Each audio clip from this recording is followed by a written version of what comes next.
സുനാമിയുടെ നടുക്കുന്ന ഓർമ്മകൾക്ക് ഇന്ന് 16 വയസ്സ്. 2004 ഡിസംബർ 26-നാണ് ആർത്തലച്ചെത്തിയ സുനാമി തിരകൾ തീരപ്രദേശങ്ങളെ തകർത്തെറിഞ്ഞത്. കേരളത്തിലെ ഭൂരിഭാഗം ജില്ലകളും സുനാമിയുടെ ആഘാതത്തിൽ വിറച്ചു.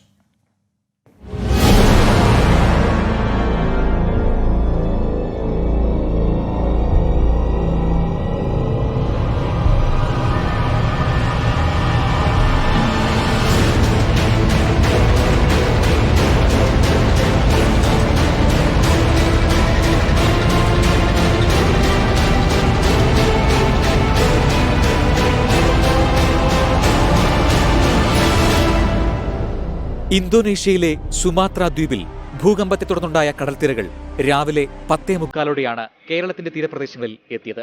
കൊല്ലം, ആലപ്പുഴ, എറണാകുളം, കോഴിക്കോട്, തൃശൂർ, മലപ്പുറം, കണ്ണൂർ ജില്ലകൾ സുനാമിയുടെ ആഘാതത്തിൽ വിറച്ചു.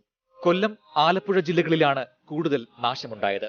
അലറി വിളിച്ചെത്തിയ തിരകൾ ആറാട്ടുപുഴയിലെ മത്സ്യത്തൊഴിലാളി ഗ്രാമങ്ങളായ വലിയഴീക്കൽ, തറയിൽക്കടവ്, പെരുമ്പള്ളി പ്രദേശങ്ങളെ തകർത്തെറിഞ്ഞു. ആലപ്പാട് മുതൽ അഴീക്കൽ വരെ 8 കിലോമീറ്റർ തീരം കടലെടുത്തു. 3000-ലധികം വീടുകൾ തകർന്നു. സംസ്ഥാനത്താകെ 150-ലേറെ പേർക്ക് ജീവൻ നഷ്ടപ്പെട്ടു. കന്നുകാലികളും വളർത്തുമൃഗങ്ങളും ഉൾപ്പെടെ മറ്റ് നിരവധി ജീവനുകളും പൊലിഞ്ഞു. കോടികളുടെ നാശനഷ്ടം വേറെയും. വടക്കൻ സുമാത്രയിലുണ്ടായ കടൽ ഭൂചലനമാണ് മരണത്തിരമാലകളായി ആഞ്ഞടിച്ചത്. 9.3 വരെ തീവ്രത രേഖപ്പെടുത്തിയ ആ ഭൂചലനം ചരിത്രത്തിലെ തന്നെ ഏറ്റവും ദീർഘമേറിയ ഭൂചലനമായിരുന്നു. ഇന്ത്യൻ സമുദ്രത്തിൽ 100 അടി വരെ ഉയരത്തിൽ പാഞ്ഞെത്തിയ തിരമാലകൾ 15 രാജ്യങ്ങളുടെ തീരങ്ങളെയാണ് മുക്കിയത്. ഇന്തോനേഷ്യ, ഇന്ത്യ, ശ്രീലങ്ക തുടങ്ങിയ രാജ്യങ്ങളിലാണ് കനത്ത നാശനഷ്ടമുണ്ടായത്. ഇന്ത്യയിൽ 10,000-ഓളവും ലോകത്താകെ 3 ലക്ഷത്തോളവും പേർക്കാണ് ജീവൻ നഷ്ടപ്പെട്ടത്. Research desk 24.